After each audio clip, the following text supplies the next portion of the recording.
Came up with this concept for this workshop. Dante and I were talking about specifically plotting as an act for like the actual manuscript, but also plotting out your writing career and what you can control and what you can't, because there's so much you can't control. This weekend, I am hoping to share my chaotic energy with all of you and see what you guys are all working on and see if we can help get people motivated for the new year. For all of us to, by the end of it, not feel like plot is our mortal enemy, because I've been there. I'm there right now. I understand what you guys are probably going through. We'll definitely talk about is accountability, because I require that in order to get things done. And I know that's a critical part of the writing process for a lot of people.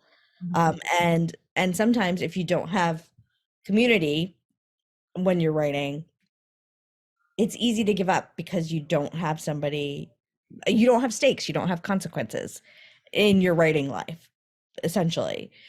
So having somebody that will hold you accountable, having some kind of community, that is another way to get through the painful parts of the process. The things that we're going to discuss is how to take it from like, I have this thought, I have this idea. Now, how do I make this actionable thing? So we will touch on that.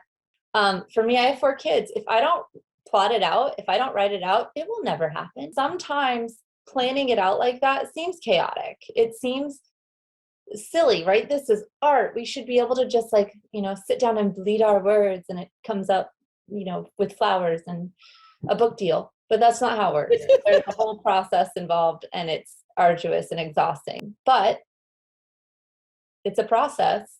And hopefully by the end of this weekend, you will feel like you're moving in a good direction.